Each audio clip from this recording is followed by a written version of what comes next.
All right, guys, good morning. It's noon, or I guess good afternoon. Pierce just called me to see if I was going to get on the call. I was filling out my bracket for the March Madness. Have y'all done that yet?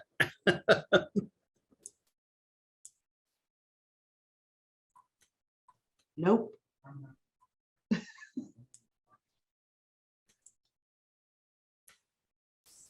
All right, we're going to get started, guys. We're going to, for those of you who do not know me, I'm Tom Fulkerson. I'm your qualifying broker and managing broker for most every market center except for Midtown. Deborah Blue, I don't know if she's on the call or not, but Deborah is my counterpart in Midtown. We're going to talk to you guys today about financing contingencies. I've had some issues that have come up, and as you know, when I do these calls, I like to bring topics that I'm dealing with as a broker that some agents, not necessarily our agents, but agents that you may be co-oping with that do not understand the financing contingency. So I wanted to talk to you today about that. And then, of course, if you've got any questions regarding our topic, or any other topic that you'd like some clarity on, happy to talk to you about that while we're on this call today. So who can tell me between the conventional financing agreement exhibit, the VA financing exhibit and the FHA financing exhibit, what is the major difference in the conventional versus VA or FHA? Can anyone tell me that? That VA and FHA, they go all the way up to closing. The financial contingency goes all the way up to closing, and they're federally insured loans. So the FHA has that mandatory clause. That's partially it. That's not quite what I'm looking for, but that's a good answer. Anyone else? Okay. Yeah, it is the appraisal contingency, but there's a little bit of a difference. And this is what I have dealt with, not by our agents, but agents on the other side who don't understand. So what I'm really looking for in the, but the difference between the conventional and FHA VA is in fact a mandatory clause. That's absolutely correct. They are federally insured loans. They do go up to the day of closing. All of that is correct.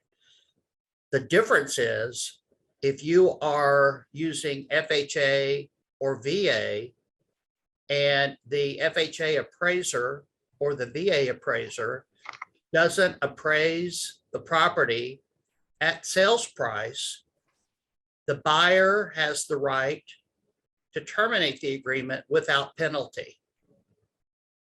Okay, now I'm just doing a 10-day letter now, or Eileen is, who does the 10-day letters for me, where a listing agent on the other side didn't understand that the buyer had the right to terminate. They didn't have to move forward, even if the seller agreed to reduce the price. So that's really the big difference between those two government-backed financing contingencies and the conventional. So if the VA appraiser or the FHA appraiser appraises that property for less than the sales price, the buyer can terminate the agreement without penalty. Okay, now they have the right to move forward if they want to move forward, but they don't have to. Okay, so the situation I'm dealing with right now is that the listing agent didn't understand that, even though his seller agreed to reduce the price. The buyer at that point was kind of fed up with the whole process that involved some other issues with the property, and they just decided to terminate. So they're going to get their earnest money back. Okay, so do we have any questions about that? comments? Yes, but Yes, someone Tom. has their hand raised. Okay, Yeah, this is one at a Kirby. time. This is Kirby, Tom. How you doing? Hey, Kirby, I'm great. How are you today? I'm fine. With that being said, that will kind of neglect. That will kind of like knock that out if we go with a appraisal gap, right? Depends on what your special stipulation says. That's a very good point. Your special stipulation is going to override anything that's pre-printed in the exhibit. Okay. So depending on what you write in that special stipulation, could override what's written on the exhibit. Okay. And the reason Now, I let's asked, talk about that since you brought it up, Kirby. Let's talk about that real quickly. I am seeing a lot of confusion and a lot of poorly written special stipulations. If you're representing a buyer, it's one thing, but if you're representing a seller and that buyer says, I'll agree to pay $5,000 over the appraised value, and the appraised value comes in way low, and the seller says, I don't want to sell it for that price. Those are the issues that I've been dealing with nonstop, really. So I think to prevent confusion, particularly if you're the listing agent, you need to put a cap on that or a floor on the appraisal. In other words, go a little step further, that the appraisal must appraise for at least this amount and not to exceed this amount. That way there's no confusion. And honestly, guys, I've talked to brokers that I really respect, and they have a totally different opinion about that it's not enforceable, that the seller never agreed to sell it for. They're like, well, what if it appraises for $1? Well, they signed the agreement.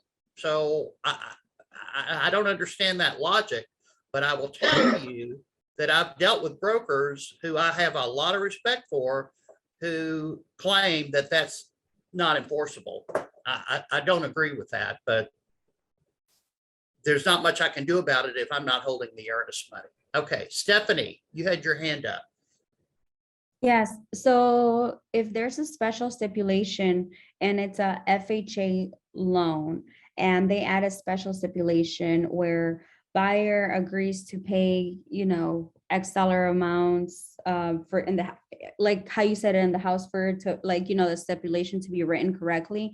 But basically the stipulation is saying that they're willing to pay over appraisal. So even though if it's FHA, they won't be able to back out if we have that special stipulation written on there properly. That would be my interpretation, because the special stipulation is going to override it. And let me tell you guys, I've been doing this a long time. VA appraisers love to lowball the appraised value on a property. I think they feel like they're doing the veteran a favor, but they're really not. Okay, let's see. Choate's Realty Team, you've got your hand up. yeah, this Kirby again. Oh, hey, Kirby. Hey, it's funny that we're talking about this because I just closed on a deal, which I was on the buyer side, and I did have a conversation with the listing agent. Our conversation was, I kind of felt strongly that the house wasn't going to appraise for what they had it listed for. But we offered them what they were asking for, and she said, well, we're going to put an appraisal gap in. So my thing, I sat down with my buyer and I explained to them, hey, they want to do an appraisal gap. So that means if this house don't appraise for what we putting in for, then we're gonna we're gonna kind of have to owe them something. But I also took a class where it said about the special stip. What I said in the special stip was, buyer is willing to pay $4,000 over the appraised price, and not no more than the offer price. Well, It came back real low, and the seller had an issue. And the listing agent called me, and I said, "Well, hey, you guys signed the agreement." And I guess she had a conversation with her seller, and we end up closing on that deal. Good. I've seen some that have closed. Right now, we've got a lawsuit pending that where the seller refused to sell at the appraised value plus the cash the buyer was willing to give them, and the buyers are suing them. So we'll see how that turns out, and I'll keep you posted. All right, thank you. Amy Tozer, I see your hand up. Yes, so can you, I know you said that if you get a STIP like Kirby just mentioned, and you run the risk of the seller selling for much lower than they thought, can you give the language that you would counter with if you receive, as a listing agent, if you received a special STIP that would allow them to purchase it for only a certain amount over the appraised value? Yeah, the language would just be that it needs to appraise for a minimum of X amount. So, okay, so the And not buyer's to- language. And not to funds that. exceed the agreed to purchase price. Okay, That's what agents are not putting in there. They're And not I putting the understand floor. that if you're representing a buyer, but look, guys, you don't want to be in a situation where we have to go to court over something. So I think you're better off just putting in that when you counter, just say the property must appraise for at least this amount. okay, Okay, and that would be whatever your seller may say, well, it's got to appraise for sales price. Hey, Tom, somebody sent something on the chat about a CE class they recently took. I can read it. It said, I was in a CE class recently that said that on an FHA and a VA loan that you cannot do an appraisal gap, as HUD is trying to protect buyer from insuring too high of a loan. What? I'm sorry, I didn't hear the last part of that, Stephanie. Okay, it's on the chat also. Oh, okay, let's see here. That was my question, by the way. Hey, To Tom, I'm Kirby. Case. Oh, hey, Case.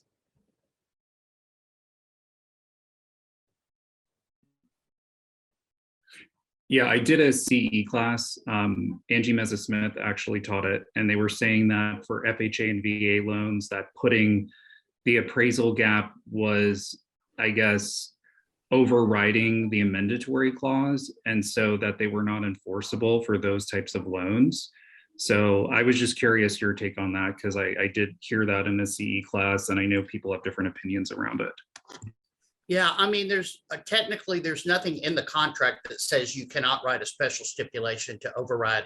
Basically, a special stipulation is going to override anything in the contract. So, or whatever it addresses, right? So, you know, I haven't dealt with that or had a broker issue regarding that.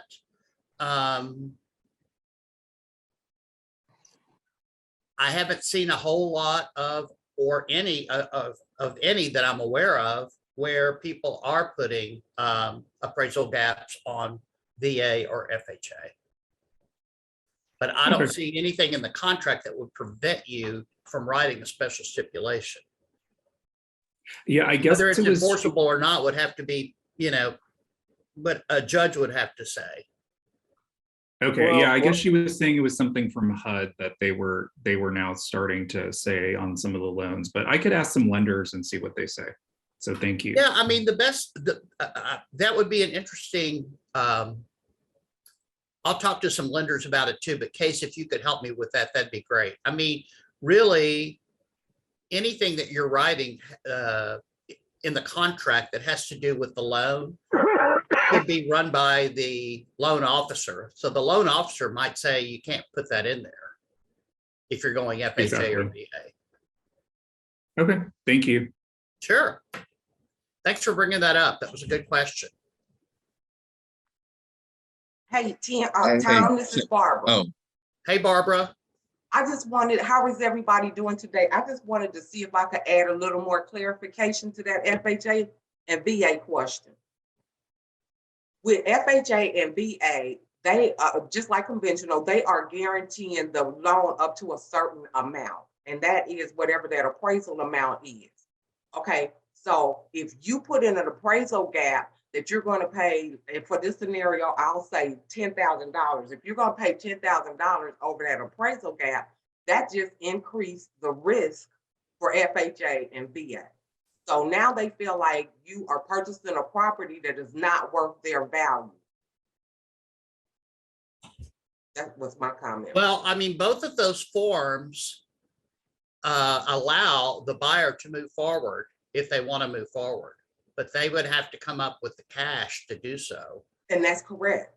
So there's not anything in the exhibit that would prevent the buyer from coming up with the additional cash to close the loan. Right, Tom. It just increased the risk for the lender. Yeah. Yeah. Hey, Tom. Yeah, just what she was talking about. I talked to the lender that we was dealing with and made sure that we can do that. And she told me it was okay, but they're gonna only loan they're gonna only loan you which one is the lowest, the sale price or the Right. appraisal price. So my buyer did understand because she wanted that house. She really wanted it. She understood that if it came in low, we still had to pay what we say we was going to pay over the appraisal out of her pocket. That the lender wasn't going to be responsible, and nobody else was going to be responsible. And she agreed to that, and we got all that in writing. And I think it was a good deal. But I think on the listing side, I don't think it was explained to the seller like that. I think the seller was thinking, well, I'm gonna get what I want, plus I'm gonna get a little bit more. And I don't think it was explained to him. I actually talked to the seller when I was in the closing, and from my conversation with him, I don't think he really understood how it went, how that supposed to have went. That's a very strong possibility. That's why we have these broker chats, so you all can be the best at the best with your contracts and explaining to your clients what their obligations are. That's very good. So here's a question. Who in this group is asking for proof of funds when there's an appraisal gap where the buyer has agreed to pay X amount over the appraised value? Who's asking for proof of funds? How do we know that those folks actually have the funds to do that? I do. Me too. I had a buyer cut on the same house, on the same one the buyer closed on. We closed on both property on the same day. She sold her house during the morning, and we closed on the house on the one she was buying. Well, she got a cash deal from Divvy, and I still asked for proof of fund because they paid $8,000 over what we were asking. And I still, because it was Divvy, I still asked. I'm going to ask for proof of funds. Good for you. Good for you. Joel, I see your hand up, and Jane, I see your hand up. Who wants to go? just real quick, when from the listing side, when they say that they're going to do an appraisal gap and say $10,000, I'll ask for proof of funds for down payment, closing costs, and then also whatever that gap is going to be. So you just want to make sure that they have enough funds to cover all three of those Right. scenarios in case it does come up. Yep. Good job. I ditto what Joel said and make sure that my lender has that backup that buyer can afford the appraisal gap and all the other, contingencies. Is that Jane? Yes, sir. Hey, Jane. Hey, sorry, got my camera off. No worries. Christine, you have your hand up. Yes, that is a different topic. If we are ready to move on to a different topic, I just have Well, let me ask the group, is there any other question regarding that? Christine, hold your hand for 1 second. There's a couple other things I would just want to make a point of okay. on the loan exhibits. the first thing is at the very, very top of all forms, it says that the buyer will apply for the loan. I forgot what the exact words are, but quickly and expeditiously. Okay, so if they don't do that and you're 5 days in, and have you checked to see if they have actually applied for their loan? Because if not, they're going to be in breach of contract. Yes. So that's one point I'd like to make.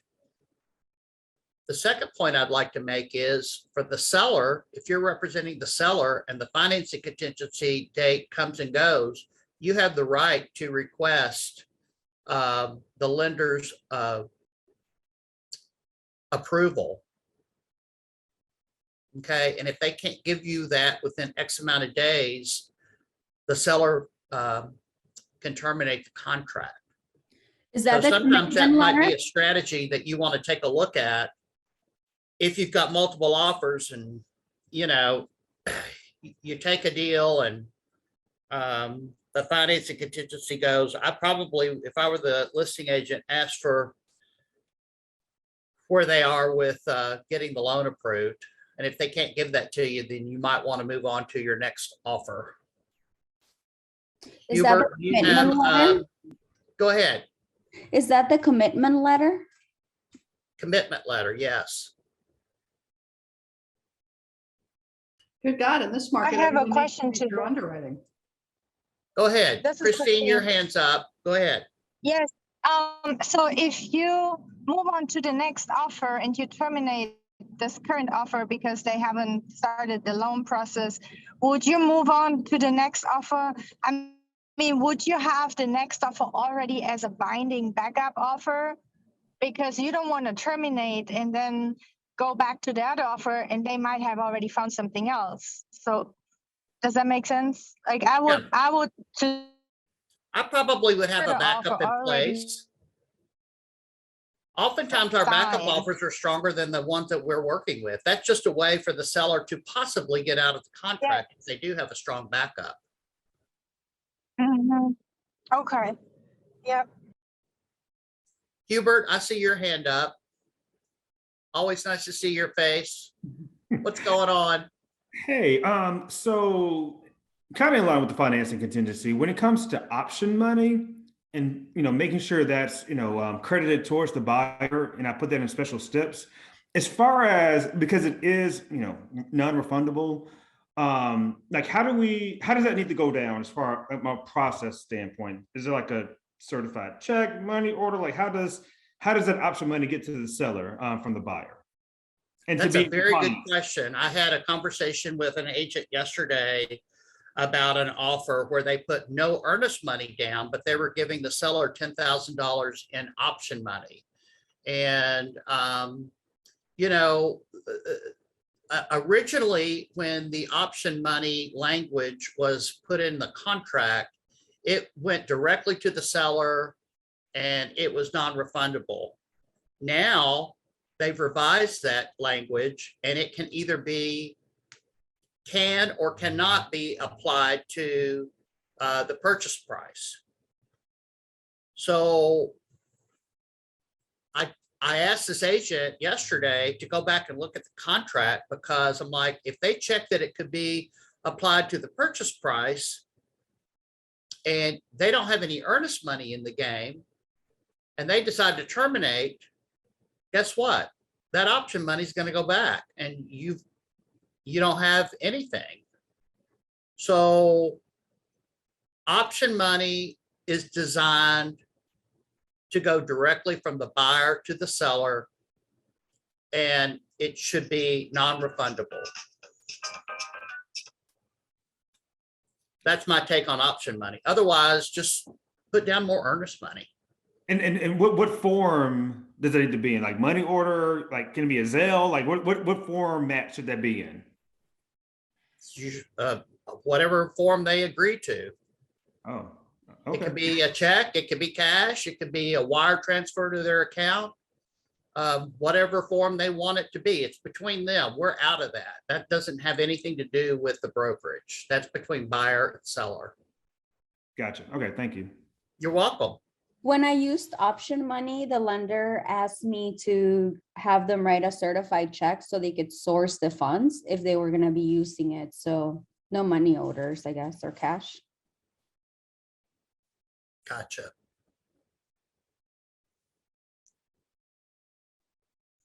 All right, any other questions about that? Patricia Gibson, I see your question in the chat, and I'll address that with you after the call. Because I'll need to read it and respond. So I'll get with you. I'd like after to know the call. answer too, though. Pardon me? I said, I'd like to get the answer to that too. I like that language. I want to. Okay, well, let me look at it then. Y'all hold on a minute. If you want time, I can forward it to you. I have it up right now. I could forward the email to you. No, somebody else wants to know the answer, so let me take a look at it. Okay.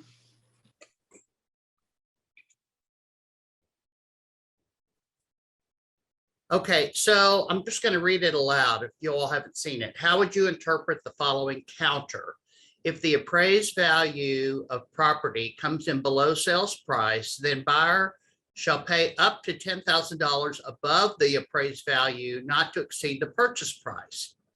If the appraised value comes in below $516,000, then paragraph 11 of the conventional loan exhibit B shall control. Yep, that's a good one. And I'm assuming 516 is the purchase price, or what exactly is that dollar amount? Patricia? The purchase price is 526. Got it. So that's the 10,000 minus. I mean, Yeah. that means 10. Gotcha. That's a very good counter. Because it will, at the floor of 516, if that's where it comes in below, then we're going to go back to the paragraph in the exhibit. So I like that.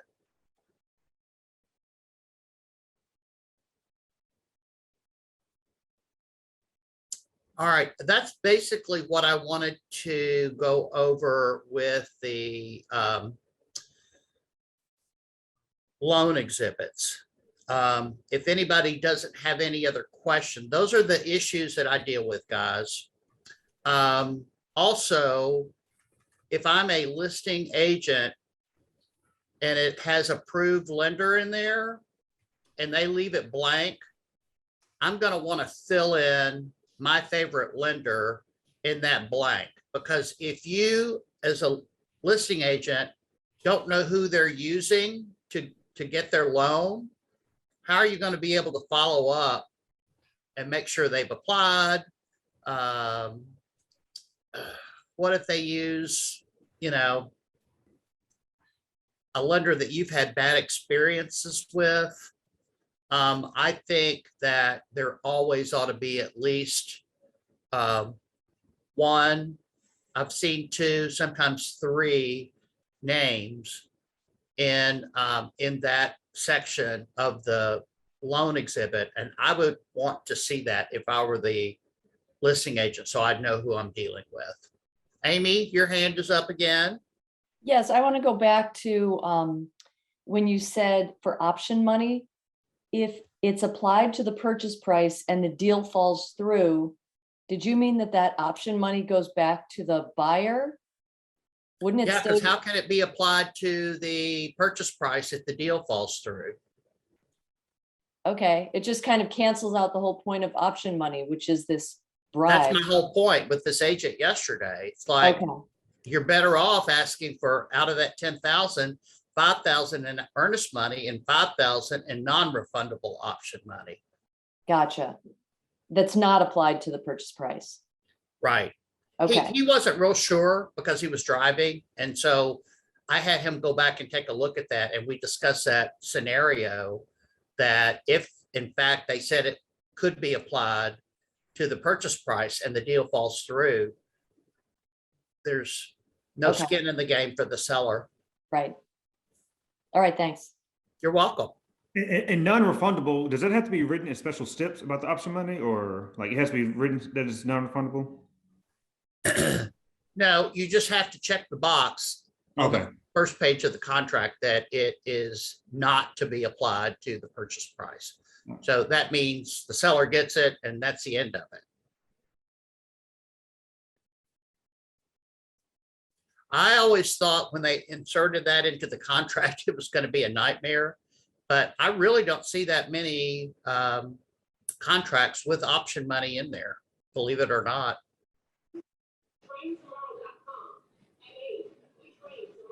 Hey, Tom, this is Barbara. Before you go, I have an issue I want to bring up to everyone that. Yeah, we're going to move on to other topics now, guys. So if there's any other topic that you want to bring up or situation, let's discuss it now. Barbara, you go ahead. Okay, for those that are in the process of selling condos, lenders, because of the condos that fell in Florida, lenders are starting to ask for the maintenance agreements and paperwork on condos that are 5 units or more. And it has started to become a problem. This became effective January 1st of 2022. And so if you have deferred maintenance on your condos, buyers are not going to be able to buy them and sellers are not going to be able to sell them. It's an issue that we are aware of that is coming up, and we're not exactly sure how it's going to be worked out. We're not sure how it's going to be worked out, but it is an issue that is starting to affect those selling condos. Yeah. Barbara, you The said buying 5 and selling units or of more, condos right? is a very complicated transaction these days. Hey man, how's it going? Somebody asked a question, Tom, and I didn't hear who it was. There was Kirby. I was asking, you said 5 units or more, right? That's correct. Okay, thank you. So if the homeowner association, if they can't produce the paperwork for the lenders to show that they've taken care of the maintenance of these units over time, it's going to become an issue. Like I said, some realtors are already having issues with it. It's a lender call.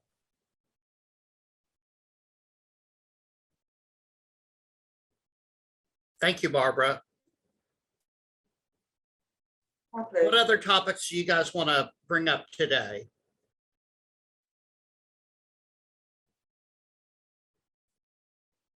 Tom, do you all hear me? Is it okay? Am I coming through okay?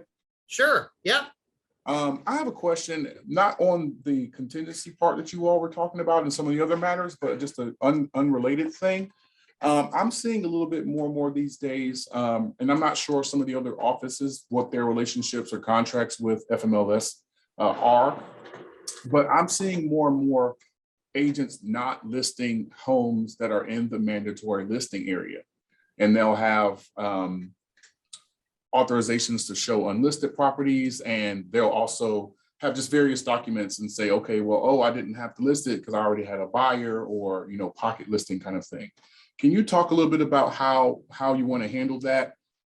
Because I don't want to get into a space where, you know, they get billed later down the road, or is that something we should talk to FMLS about?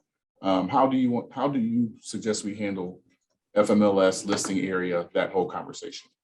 Well, every market center is a little different. Every market is a little bit different. I know up in the West Cobb area, you know, the inventory is so light that there's a lot of authorization to show unlisted property and properties going under contract. You know, we're members of both services, and we are obligated to follow their rules and regulations, but I am also a realist in terms of why, if we've got a ready, willing, and able seller and a ready, willing, and able buyer, why would we have to pay FMLS a certain fee if their service is not needed? So, you know, it's really up to the team leader and their policies and procedures for their specific office about how that needs to be handled.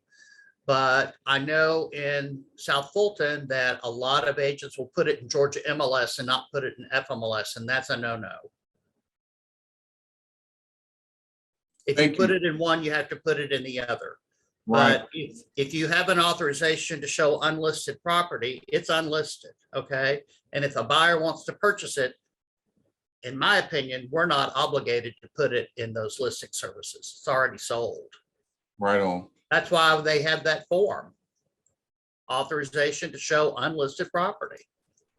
And another thing I've seen as well is I've seen on some of those occasions where they are not listed in FMLS, not to tattletale on anyone in particular, and I've had those conversations one-on-one. Can you express the importance of, if you're putting that on your listing agreement, that it should definitely be done? It has to be done. Yes, it has to be done. Here's the thing, guys.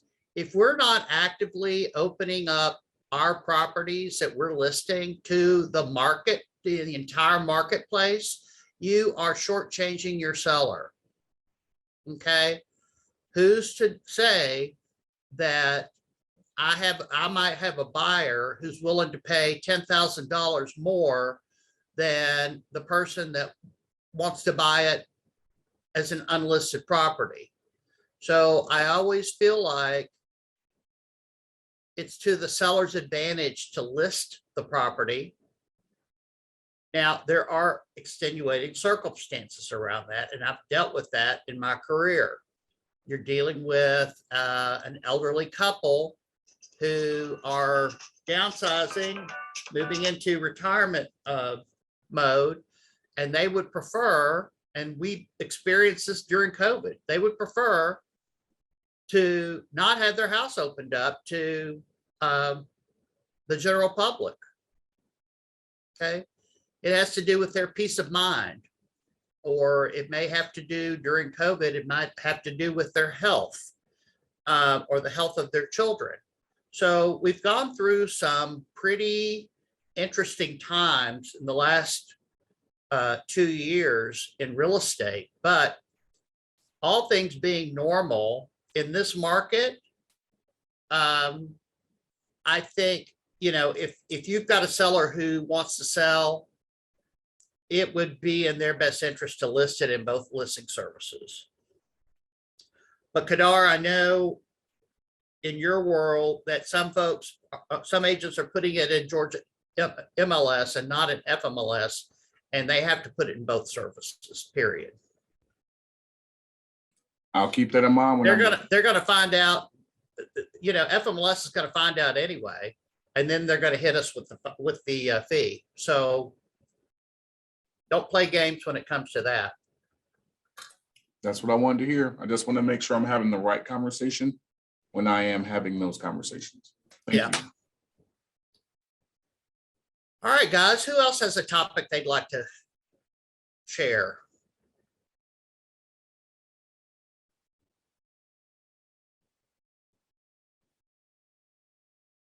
Everything's going perfectly smoothly on every transaction. That's really good to hear.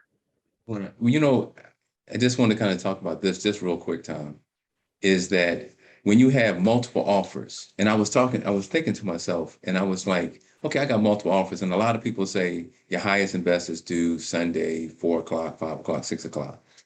And the realization is that you don't have to do a highest and best. If the client gets an offer that they like on Saturday, as soon as it goes on the market, they can accept that offer. They don't have to wait, and you don't have to do a highest and best, even though you do have multiple offers. Well, here's the thing, and I talked to Anna Wheeler about this over the weekend, because we've got a hot little property in East Atlanta, and I don't know, it's had 15, 16 showings over the weekend. And like, we're not in a rush. We're going to let everybody see it, every agent, every buyer see it, and we're going to give them time to get their offer in. That's just the way it should be. Okay. So if you have a seller that wants to accept an offer right then and there, if the seller wants to accept the offer right then and there, that it's their house, they can accept that. That's what I'm saying. Yeah. I mean, I understand about giving everybody as much time as you can, but if the seller wants to actually accept an offer, it's $20,000 over cash, and if they want to go for it, they have that ability to do so. They sure can. Yeah. Tom, I had a quick question.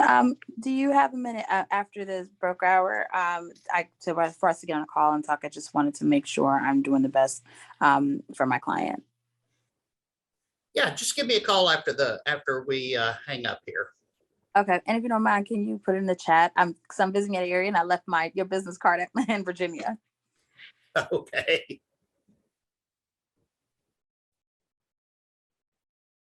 I want to end the call with one more topic that I've been dealing with. Y'all ready? I get a lot of phone calls from agents outside of our organization saying that they can't get in touch with one of my agents. Okay. And I have a real problem with that. So if you're in real estate, you need to answer your phone. There's no reason, and I'm sure that nobody on this call is guilty of this.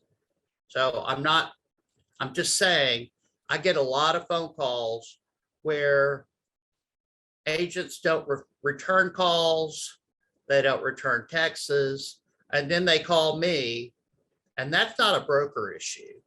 That's a professionalism issue. So please, as a professional, respond to people when they call.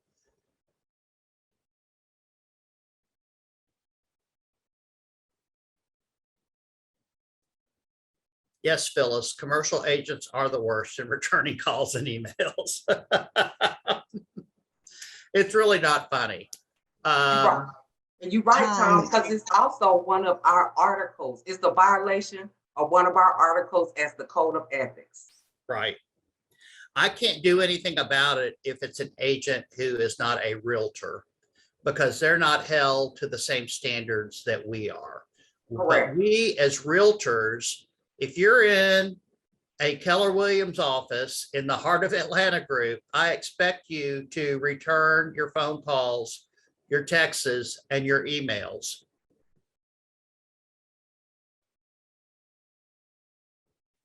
All right. Anybody else have anything today before we hang up? This is my first time on, and I'm so glad that I jumped on. Well, I'm thrilled. Who is this? Phyllis. Oh, Phyllis. Hey. You didn't sound like yourself.